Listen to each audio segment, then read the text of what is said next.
Hey there. Yeah, I wanted to just go online real quickly and talking about this person named Matrix. Somebody sent me a video, Matrix Exposed Live, and I'm like, who is that? So I clicked on the video on the person the video that was sent to the email. That video was privated, so I just went to this lady's channel and I found out she been had a channel. Her channel used to be called, was it White Supremacy Exposed?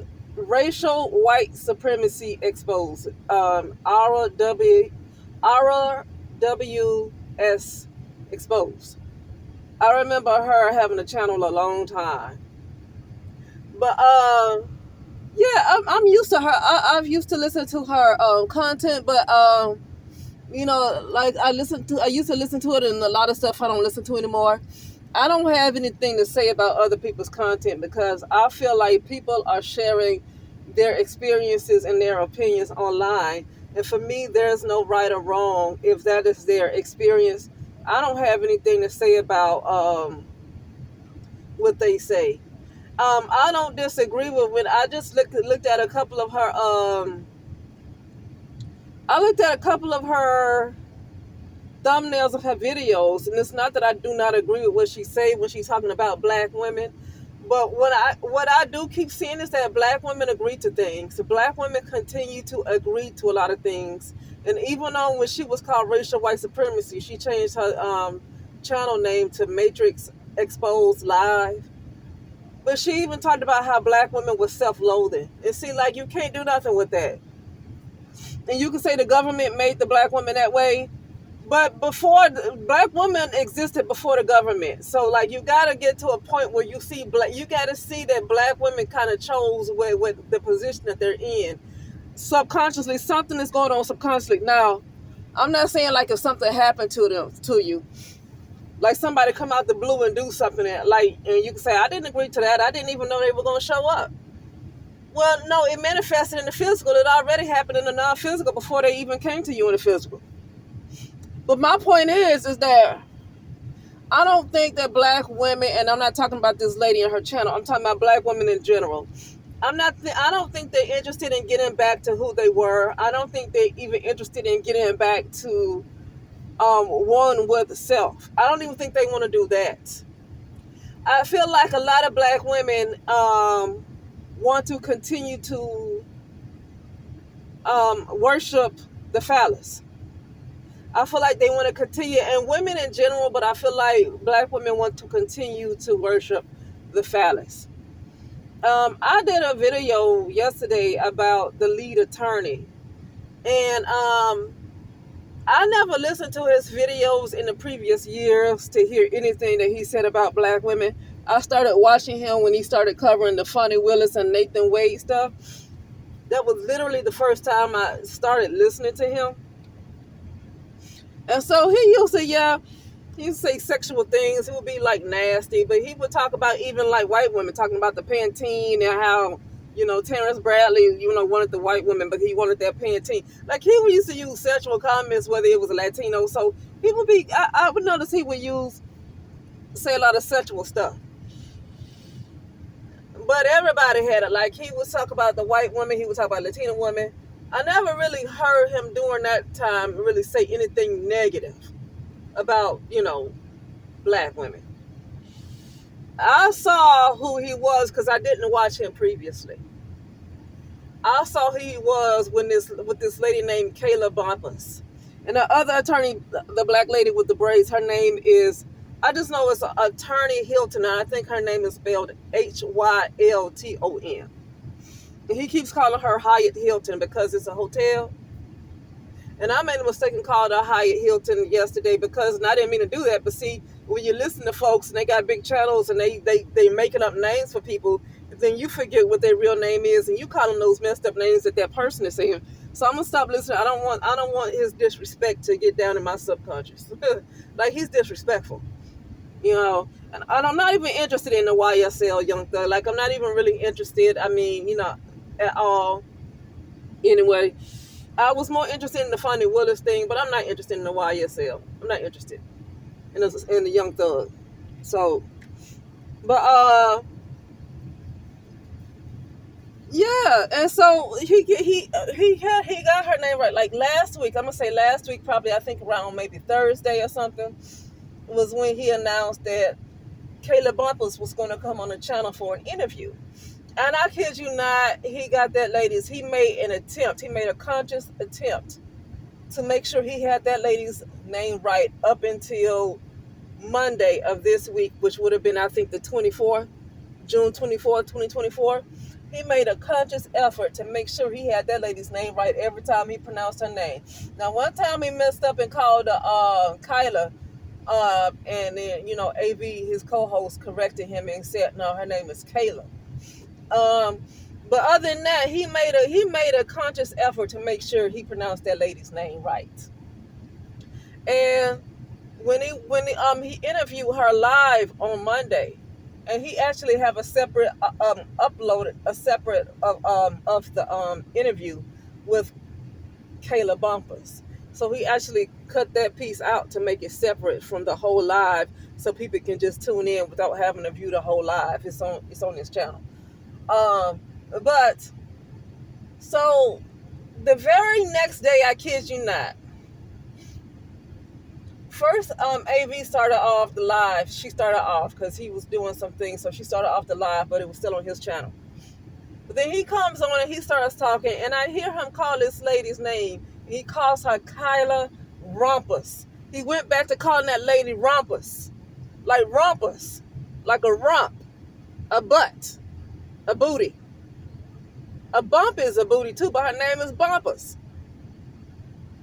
But he went back to calling her Kyla Rumpus right after that interview. I said, now, if that ain't disrespectful, that was where, that hands down, I'm going to tell you something. I never watched Kevin Samuels because I already knew what he was about, so I didn't even think to tune into his channel. But I don't even think he would have been that disrespectful for somebody to be kind enough to come on his channel for him to have an interview, because he's doing it for content. It's for content. He's a YouTuber. It's for content. And this lady was kind enough to come on his channel so he can make some money off of it. Let's be real. He gonna make some money off of that interview. And I don't even think Kevin Samuels, but then I don't know, because like I said, I didn't watch him anyway, but I just don't feel like he would have mispronounced her name, especially the very next day after she goes on a live and nice enough to allow him to interview her for content. And then he shows the ultimate disrespect the next day. Like, that is pure hatred. To me, that sounds like pure hatred. That sounds like hatred to me. Because even when Kristen Carrison, she said that she went on Kevin Samuels' channel and allowed him to interview her. And she said that he pretty much protected her from being harassed. I didn't see that live, like I said, because I don't watch Kevin Samuels. When I looked at Kristen Carrison on one of her lives, she's the one that said that she was interviewed by Kevin Samuels, went on his live, and he protected her from a lot of harassment. So I feel like Kevin Samuels did stuff for a paycheck, but I don't know how he really felt. And he was respectful towards Kristen Carrison. Seemed like from what she said. I don't know. I didn't see it. But so I'm saying that to say I don't even feel like Kevin Samuels is that bad. Like, literally, this is ultimate. This is bordering on hatred to me. To me, this borders on hatred of Black women. And I said in my live, not my live, I said in my upload yesterday that this is not a defense for Black women, because I've already concluded that Black women, they're okay with this type of abuse. They're okay. It's an agreement. Like it's literally nothing can be done. Even if it's subconsciously, even if you're not consciously aware, you still know that there had to be an agreement somewhere for these things to happen. So it has to get to a point where you still have to stop blaming other people and look to what happened. Where is the agreement to allow these things to happen? Even Black men, when they complain about what the white man is doing or whoever's doing, you got to look at what agreements were made. What were the agreements that were made that allow these things to keep happening, because whatever agreements that was made is still going on now. Somewhere there was an agreement, because you couldn't be dominant at one point and all of a sudden you're conquered. How are these people able to conquer you? Now, black women used to be on the throne and dominant at one point. And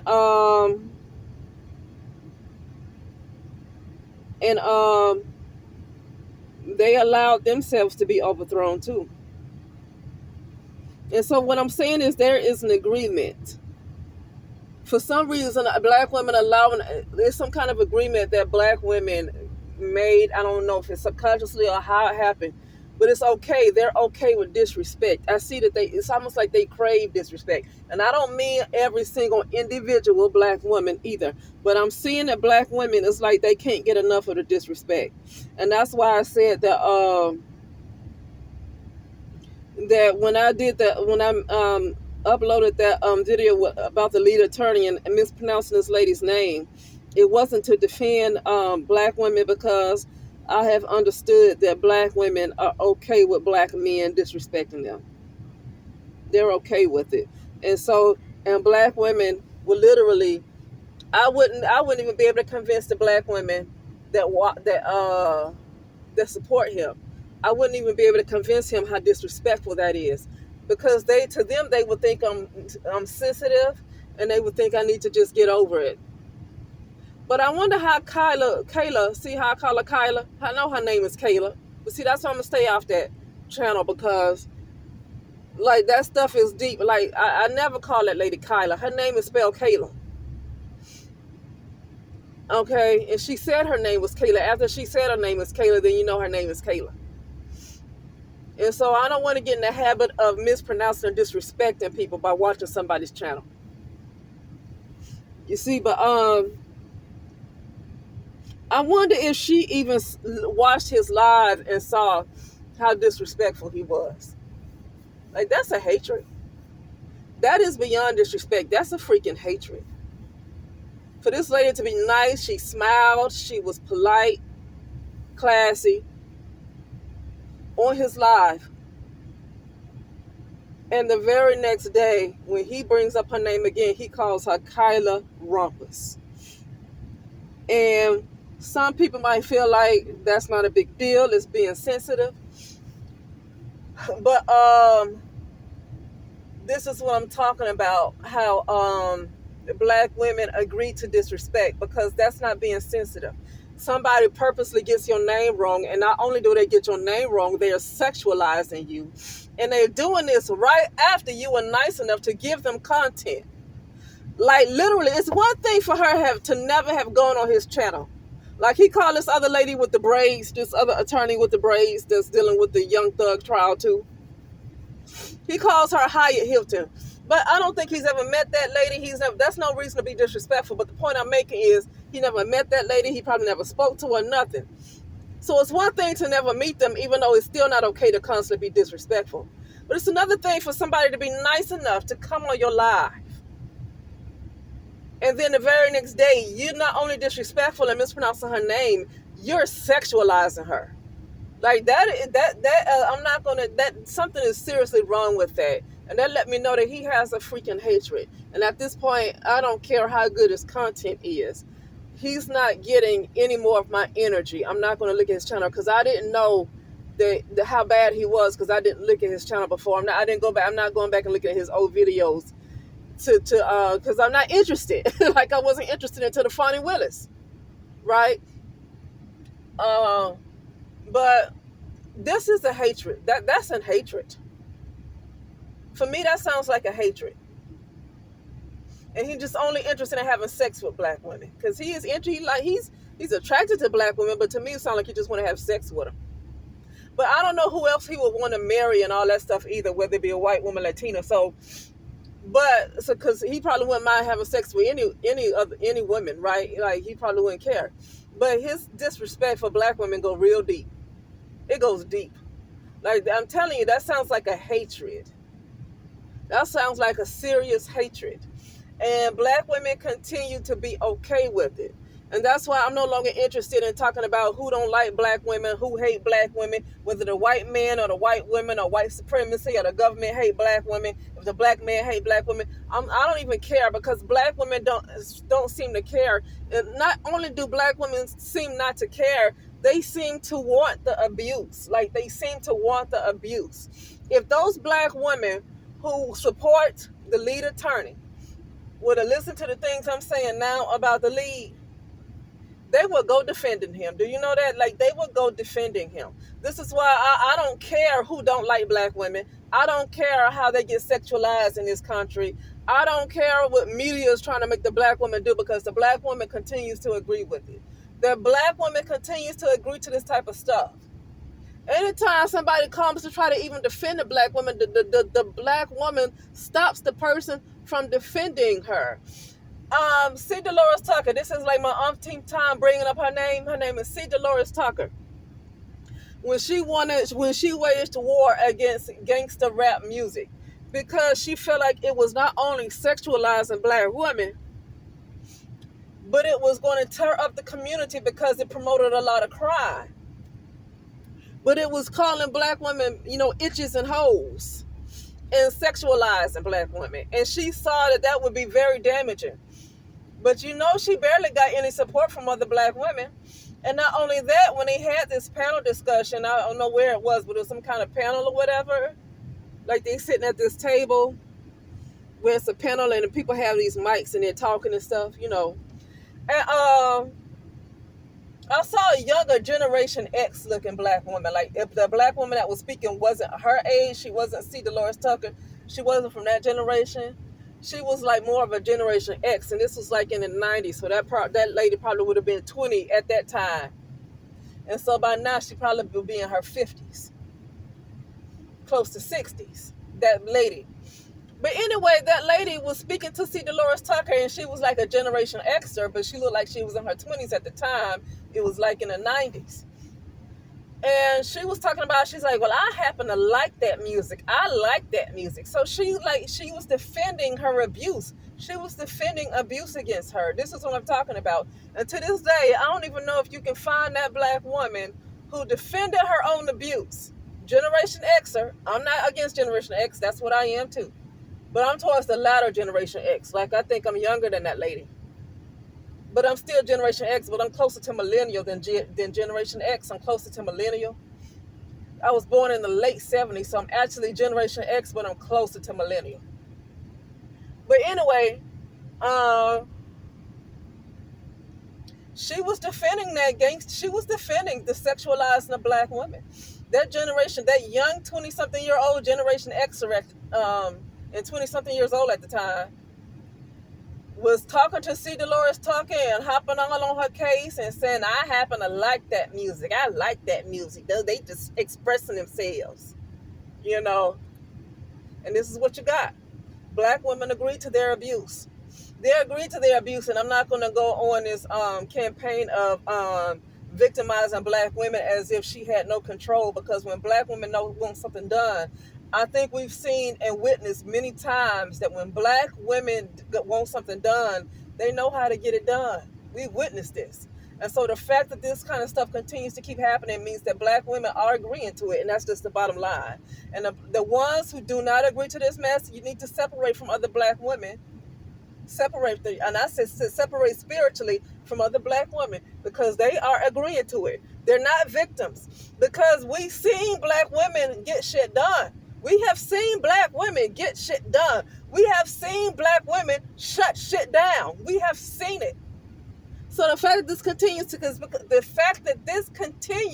is because black women continue to agree with it. Bottom line, when you have had other black women that have gone on YouTube to defend other black women, you've had other black women dox these other women. Black women have doxed Kristen Carrington. Black women have doxed other women that have tried to defend other black women. Those women have been doxed by other black women.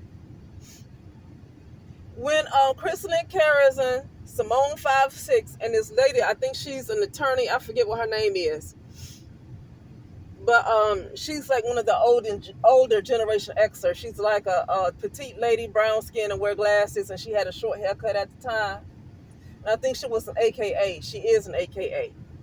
I forget her name, but this was like around 2017 when they were going to seem like they were going to join together, and they were going to they had this GoFundMe to put up this thing for protecting black women and girls, and they couldn't get along for nothing in the world. They kept arguing. I don't know what happened, but that whole thing fell apart after taking all those donations. And yeah, Crystalline and Simone 5 6 refunded everybody their money back. But the thing is, something happened when it fell apart, and who caused it to fall apart? Other black women. Other black women made that fall apart. This is what I'm talking about. They don't want to be free. So I don't even care about victimizing black women at this point. They do not want to be free because I've seen black women get shit done. You know? But anyway, that is it, and now I'll talk later.